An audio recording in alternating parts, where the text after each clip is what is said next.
So thank you very much for joining us on site and for joining us online for the CFR meeting on NATO's future, of course, on the occasion of the upcoming NATO summit in Washington, D.C. We will have two panels today, and we're going to discuss the likely outcomes of the meetings as far as we already can preview those. And we're also going to discuss how can we future-proof the alliance, and will this be an enlarged and a more European NATO in the future? So I'm more than delighted to have Ambassador Michael Carpenter with me today. He's Special Assistant to the President and Senior Director for Europe at the National Security Council. He was also the US Ambassador to the OSCE, to the Organization for Cooperation and Security in Europe, in Vienna, in beautiful Vienna, but at a crucial time for transatlantic unity in the run-up and during Russia's war against Ukraine. My name is Liana Fix. I'm a fellow for Europe here at the Council. We'll be presiding over this event. Let me remind you that this is not for attribution, and since we only have 30 minutes for this conversation, I will dive right in. So thanks so much again for joining us, Mike. First, I would be curious to hear from you, how was being in Europe at the time of during the war different from being now back at the White House in terms of the European perspective there? And also, secondly, how relieved are you that 23 NATO members are actually going to show up with 2% of defense spending at the NATO summit, especially given that the NATO summit, as we all know, takes place just a few days before the Republican convention? Well, so first of all, in terms of differences, I actually had a life when I was in Vienna, and now I don't. As some of you in the room probably know from your service in government. But in all seriousness, the time I spent at the OSCE was a time where we really galvanized our partners, not just our NATO allies, but some of our partners beyond NATO, to include some of the Central Asian countries, to arrive at a common picture of the threat posed principally by Russia. PRC and the associated threats from PRC entities was a little bit slower in crystallizing, but I see that shifting now as well. So just maybe a few seconds on this. At the OSCE, in the run-up to the war, when we had the intelligence already that Russia was going to move against Ukraine, we launched something called the European Security Dialogue with our partners in the organization, which many of our allies on the eastern flank especially were reluctant to do. Why engage with Russia in dialogue and diplomacy if you think they're about to go to war? And our response was, all the more reason why we have to do this, to show that we are extending an offer to engage in diplomacy, and to try to leave no stone unturned as the intelligence was coming in on Russian intentions. And I have to say, it was very successful. We proved that Russia had no intention in engaging in diplomacy. We brought some of those reluctant allies on board to impose costs very quickly after Russia moved. And we really arrived at sort of a common view of the threat posed by Russia, and more importantly, what we should do about it collectively. So that was one of the more heartening sort of episodes or periods in my time at OSCE. Now we see an alliance that I think is fairly united around the Russia threat, a little less so around the PRC, but as I said earlier, converging around an understanding that the PRC's support for the Russian defense industrial base, including 70% of the nitrocellulose that Russia receives from all sources around the world is coming from Beijing, 90% of the machine tools, et cetera, et cetera. We've been making that point. I think some of our European allies have also been converging around that. And so as we prepare for the summit now in a couple weeks, I think we're in a good place in terms of the threat perception. We're in a good place in terms of the response plans, and some of the hard power force that's being deployed to deter and defend. We're in a reasonably good place on Ukraine, still some different opinions around what membership looks like and when. But I think we're fairly united. And then lastly, to your point on the burden sharing piece, when President Biden took office, we had 9 allies at 2%. Now we've got 23, or will have at the time of the summit. So that is a tremendous turnaround, and we see that momentum, I think, continuing into the next 12, 18 months as a number of allies have plans in place to get to 2% in the near future. So we can't let up. It's vital that our European partners have an equal stake, if not a greater stake, in what's happening on their continent. But of course, we'll be heavily invested as well. It's good to hear that that was useful in the OSCE, because the OSCE is obviously questioned right now. Is it useful at all? So that's a good success story to hear. Just because you mentioned China, do you think the response of Europeans to China's basically escalating support for Russia is sufficient? I mean, we've seen Scholz travel to Beijing, the German chancellor. We see Macron welcoming Xi Jinping and all issuing warnings, but without saying what will happen if China doesn't follow these warnings. So what would you like to see more there? And as a quick second follow-up, should Europeans prepare for 2.5, 3%? How much do you want? Well, I think we clearly have to raise the amount of spending given the threat profile that's out there. So whether it's 2.5 or 3, I mean, I think right now, if you tried to put a number on it, I think there'd be a lot of discontented allies. We need to continue to push. There's some allies like Poland, Greece, Turkey that are spending a lot more than 2%, up to 3, 4%, and others that still fail to meet the 2% threshold. So I think we continue to press, but I wouldn't put a figure on it right now. In terms of PRC, so a couple things. I mean, on overcapacity, that's one set of issues. You've seen the EU take action. I think they take this very seriously. We certainly do, and we need to continue to remain aligned on this. They also understand very clearly what I said earlier about the Chinese support for the Russian defense industrial base. The question is, how tough will the message be? When the message is delivered to Xi Jinping or any other Chinese interlocutor, then comes the question of, if you keep doing this, there will be ... What is going to be the consequence for this behavior? And that's where, I think it's pretty clear that a lot of our European allies have close relationships economically with the PRC, want to maintain that market access. I mean, German autos do very well in China, but a number of other countries sell significantly to the PRC market. And so that's where we need to make sure that we're really aligned on delivering a message that this cannot continue, because it's not just that this buildup of Russia's defense industry is being used to allow Putin to subjugate Ukraine. It's creating a base that will then, for decades, threaten European security writ large, from the Baltics down through the Black Sea and beyond. And you look at some of the novel systems that the Russians are fielding, and it's thanks to this. It's thanks to Chinese support that they're able to field these new systems. So we really have to continue to work at this. I think we have seen the messaging get a lot tougher, but I'm not satisfied that right now Beijing truly understands the consequences of continuing down that path. I think we have to message more aggressively, harder, and with a broader array of partners delivering the same talking points. So that's for Europeans. It's a classic collective action problem. I mean, if you understand the problem, but does your country want to be the one that delivers that tough message to Xi Jinping? Sure. Just my colleagues have been kind enough to pass me a note. I'm so used to saying that the meetings at CFR are off the record that I apparently misspoke. So this is on the record. So whatever you're going to ask, I better watch out. Now it's too late, right? All right. Just to clarify, I misspoke. This is obviously on the record, this meeting. Let's talk about Ukraine's membership perspective and its path towards NATO. And you mentioned this already. So they're going to be, and sort of the deliverable that we have at NATO. So first of all, can you a little bit clarify NATO's sort of greater role in supporting Ukraine? I mean, there's a lot floating around, right? NATO mission, NATO leading the Rammstein group, 40 billion, 100 billion, and do we have all concerns about greater role for NATO disappeared? Is it all about sort of Trump-proofing Ukraine support by bringing it under the NATO umbrella?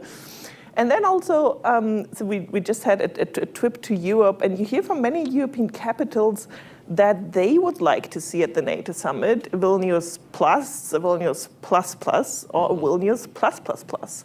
Yeah. And many of those allies, apart from Berlin perhaps here, say that it is actually Washington and Berlin that are not pushing hard enough, or sort of most reluctant on giving that plus, plus, plus, which is sort of short of an invitation, but something stronger, and that the United States wants unity at all costs. Let's not repeat Vilnius summit with, otherwise we will play into Putin's and Trump's hands. What would be your response to that? So we all want unity. I mean, I think that's clear. The only countries that benefit from disunity in the alliance are Russia, China, Iran, North Korea, et cetera. So we want unity. I mean, to level set here, there won't be an invitation to Ukraine at the summit. I think that's been telegraphed very clearly. However, what we intend to do with the Ukraine deliverable that gets unveiled at the summit is to provide Ukraine with the institutional bridge to NATO membership so that when Ukraine does receive an invitation, when there is the political will among all 32 allies to admit Ukraine into the alliance, that they are ready, capable, able to plug and play with the rest of the alliance on day one. There's this little of a lag period because they need to do additional reforms or they need additional NATO interoperability or whatnot. This deliverable is designed to get them absolutely ready so that like a Finland or a Sweden, the accession process will be solely based on ratifications and politics and can happen as quickly as humanly possible. So what does that mean in practice? Support for training and equipment coordination, logistics, force development, defense institution building to include the NATO interoperability piece, support for the mobilization and manpower element of what Ukraine is now contending with on the battlefield, which is one of their biggest challenges, is how to bring civilians into the military, train them, get them to the front lines, demobilize those who have served their time on the front line so that they can rest and refit, and ensure a sustainable process with veterans benefits and medical support and all the rest that goes into a well-honed military personnel or military manpower system. Ukraine does not have that right now, and so we need to assist them, and NATO will be doing this. There will also be a political component to this, where there is a senior NATO official that is guiding the process politically with the Ukrainians, and I think Secretary General Stoltenberg has spoken to that. And then there is a financial piece, and the financial piece at this point is still being worked, but it will essentially build off of the commitments that we have made to Ukraine as an alliance over the last couple of years. It averages roughly 40 billion euro per year, and we'll look to maintain sustainable levels of funding for Ukraine. Now, nobody wants or necessarily projects that this will be a forever war. We want to ensure that Ukraine is able to prevail, but we also have to have the sustainable funding, which brings me to another point, if you don't mind, that wasn't in your question, but a critical piece of what we're doing is also not just the NATO piece, but the collective bilateral security agreements that we've had with Ukraine. So we just signed one on the margins of the G7 summit in Italy, a number of other countries. In fact, all of our G7 partners have signed bilateral security agreements, and we'll have roughly 22, 23 of these by the time of the summit, which we will celebrate, hopefully, at the summit. And then we'll continue to look to build additional agreements from other partners. And these are typically 10-year agreements, so they're sustainable and they're over the sort of the medium, getting into long-term type of support, again, for building up Ukraine's future force, for economic, humanitarian, energy, reform, sustainment, et cetera. So all of this taken together, I think, gives Ukraine really sustainable support across all domains for the foreseeable future. I think critics would probably say, well, Ukraine is not Finland and Sweden, right? And NATO is not outlining the conditions sort of at which state does the war has to be for Ukraine to become as quickly a NATO member as Sweden and Finland after the fighting has ended. And the security commitments, the bilateral security commitments are obviously also not guarantees. So that's probably the criticism that will come. I will spare you all the word plays with bridge over troubled waters, bridge to nowhere that journalists will certainly make. But is it going to be in the end in the communique a bridge or an irreversible path for Ukraine? Well, I think we want to have strong language, and obviously I can't announce to you what that language will look like now because it's still under discussion in Brussels, but we're going to strive to have strong language that goes a step further than we had in Vilnius that does, I mean, some people don't like it. I like the bridge to NATO metaphor because I think it's exactly what we're trying to achieve. I mean, critics and journalists can come up with all kinds of stories around that, but it's what most importantly, not what I think is right, but what President Zelensky says he wants. He wants a bridge to NATO membership, and so that's what we're going to deliver. So I think we've got a meaty, substantive deliverable. There will always be critics, but we're also very cautious about how deeply engaged NATO is in Ukraine. I think we're going to get quite engaged with this deliverable, but there's always, we need to balance. Okay, let me open this up for questions from the audience and from online. Let me repeat again, this is on the record for everyone asking questions, and we will start with a question here from Washington, D.C. So over there. Hi, thank you so much. Myrna Gallick from the U.S. Institute of Peace. There was a big conference here yesterday on China, and a question that kept coming up is how important is Ukraine in terms of signaling to China on Taiwan? And certainly our Indo-Pacific partners seem to see that connection quite strongly, but I'm curious, how strongly do you think our European partners see that connection more than just being a talking point that they deliver to other countries to get their support? Thanks. Thanks. I think it's something that our European partners see quite clearly. But no one said it better than Prime Minister Kishida when he said that what's happening in Ukraine could be replicated soon in East Asia. So our East Asian partners, our Indo-Pacific partners certainly understand that Beijing is watching very closely, but not just Beijing.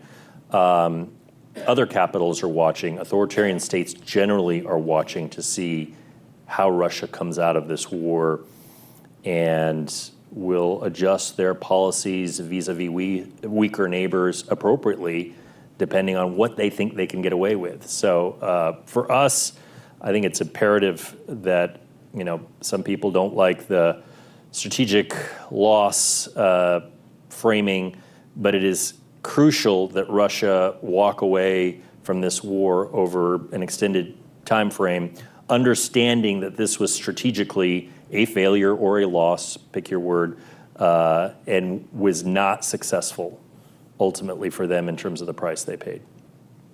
Do we have a virtual question? Oh, yeah, let's pick one here.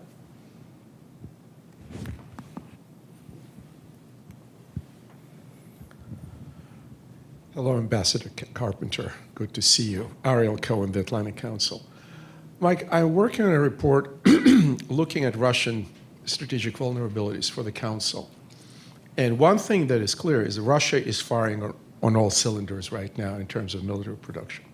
Whereas Germany, France, Italy, and others, the Netherlands, have a tremendous economic potential. So do we, so does South Korea, Japan. That in a pitched, prolonged battle of war of attrition, Russia cannot win even if China continues at this level and if the West collectively applies sanctions at a higher level to the Chinese industry and business. They may reconsider the level of support to Russia. To what extent the Europeans are getting on board? I know the Rheinmetall just got €8 billion order for something or other, for ordnance, I think. To what extent they are willing to build up the industrial military capacity that will be necessary in this war in Ukraine and, God forbid, in other theaters, be it in East Asia or the Middle East, vis-a-vis Iran. Thank you. And is the United States willing to give away some leverage of a defense industrial base, weapons contracts, and so on to Europeans? Yeah, it's a great question. I think we have to see how this plays out. We have seen that some countries, generally those that are closer to Russia's periphery, are investing more and are coordinating their investments with us in a way that makes sense. And we just opened up a munitions factory in Texas with our Turkish allies. But there are others that clearly are underinvesting and are not taking the threat to Europe's security seriously. And so it's a problem set that we're going to have to continue to work through in the coming years. I don't have a simple answer to question. It is a great question. It is the key question. We have used the Defense Production Act a number of times.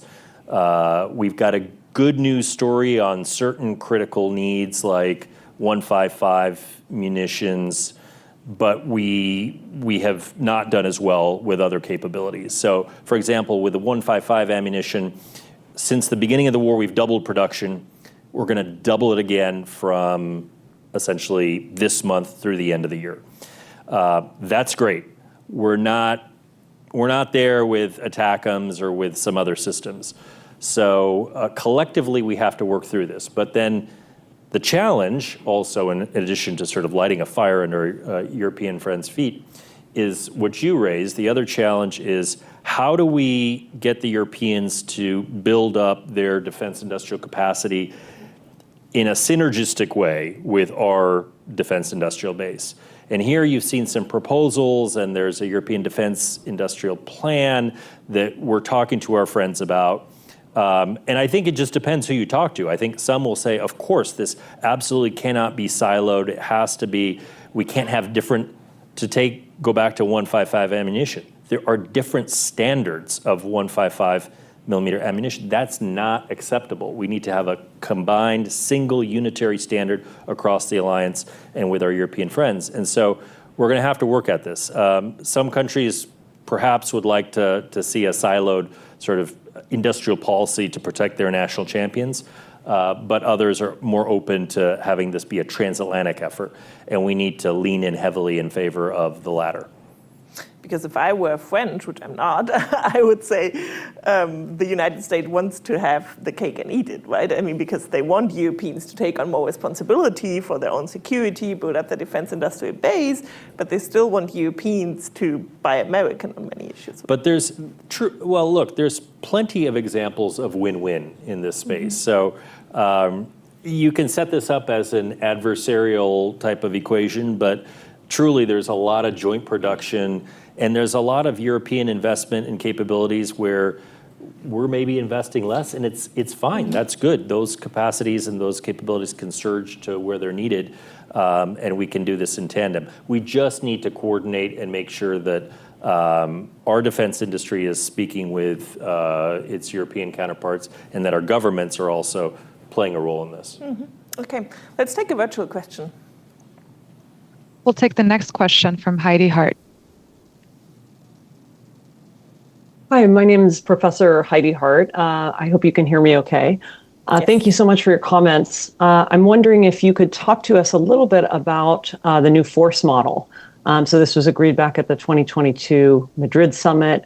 Are there any updates that we can look to, especially as we're still in the lead up to the summit? Thank you. Good question. Yeah, so this has been an evolution in NATO together with some of the command structures that are in place now, especially that we have Finland and Sweden in the alliance. And our new force model is better adapted to the type of warfare that we're seeing now playing out in Ukraine, and we'll need to continue to adapt because every month we're seeing new innovations in terms of how the Russians are prosecuting this war, and we need to continue to do the same. And we need to have a C2 structure in place that affords the authorities to NATO commanders to be able to do what's necessary in the event of a crisis. So since we're on the record, I'm not sure how much detail I'm allowed to go into on this topic. I can say that this is, I think, one of the good news stories that a lot of our allies are applauding that will come out of this summit. A few issues still to work through, especially in terms of some of the commands and the seams between different commands, especially Norfolk, Brunsum. But we're working through all of it with a new force model, and I think it's going to have great effect when it's finally implemented. Great, thanks. Let's take one more question from Anders Aslund. Anders Åslund, Georgetown University. Lovely to see you back in Washington, Mike. My question is big. what is the strategy of the US in Ukraine? The new Ukraine Support Act asks the administration to provide a strategy. I was happy to hear that you said prevail, that Ukraine must prevail, and not only that we will support Ukraine for as long as it takes. But I would like to see it go a bit further, that Russia needs to be defeated, which is a step further. And also for the financing of this, you mentioned here 40 billion euro a year in military support for Ukraine. Probably twice as much is needed in order for Ukraine to win. Do you see any possibilities of this happening going ahead? We have the $300 billion of Russian sovereign assets that could be used for this purpose. Thank you. Yeah, so great question, Anders. On the second piece, in terms of funding, I mean, look, this is ultimately a political question. And I don't have a crystal ball. I can't tell you what the funding picture will look like in 2025. What I can say is that there was, as you all know in this room, there was broad bipartisan support for the supplemental when it passed. And in certain European countries, that consensus is also there, but it's not uniform across the continent. And so that's why it's important for us to look for every possible means at our disposal that we can bring to bear to support Ukraine. And the 50 billion that we're bringing, which is a very, I think, creative solution to bring that forward as a loan that essentially will function as a grant for the benefit of Ukraine using the proceeds of assets that are immobilized primarily in Europe, but generally speaking outside of Russia. That is one creative solution, but there has to be more. And we need to, right now in the G7, there's absolutely no consensus on what to do with the principle. But we need to continue to have the conversation around how we can support Ukraine, because obviously at the end of the day, this is partly an economic equation. And when it comes to Russia, I think one of the things that we have, I'll get to your strategy question in a second, one of the things that we have failed to adequately forecast, to be a little self-critical, is the sustainability of the Russian economy and its resilience. And it has proven rather resilient over the course of the last 2.5 years. And so we need to look to additional measures to inflict more costs on Russia for what it's doing. In terms of strategy, the president has spoken to strategy quite a few times. I will tell you that what we aim to do this year is to support Ukraine with all these initiatives that I've just laid out so that they can essentially hold the lines, build better defensive fortifications currently, use a smarter active defense to degrade Russian forces so that into the back half of this year and into next year, they can liberate additional territory. Our goal is for Ukraine to be sovereign, independent, democratic, with its territorial integrity restored. But you know, we have to also be smart on the tactics. We've seen how the counteroffensive from last year was not effective because, frankly, offense is a lot more difficult, especially with dug-in positions. And that's where someone like a General Surovikin was actually very adept at positioning Russia to be able to degrade Ukrainian forces. So we think that Ukraine's best strategy now, and we've seen this in Kharkiv, the losses in the Kharkiv offensive are rather staggering on the Russian side. And so if Ukraine can take advantage of Russian forces being overextended to be able to degrade those forces, then it can have more of an effect on the battlefield than if it were to employ a sort of standard mechanized, combined arms force that tries to punch through the forward line of troops. That is less likely to succeed, in my view. There would be many questions to follow up on that, including a long-term vision for NATO, but I think we are unfortunately running out of time, Mike. So let me thank you very much. Thank you, participants, for joining us. A round of applause to you. Thanks. That went quickly. We wish you all the best and success for the NATO summit. And for everyone here, we'll have a 50-minute coffee break and then return with a second panel with my great colleague, Charles Kupchan, Tom White, Emma Ashford, and Camille Grand. Thanks so much, and see you soon again. Great.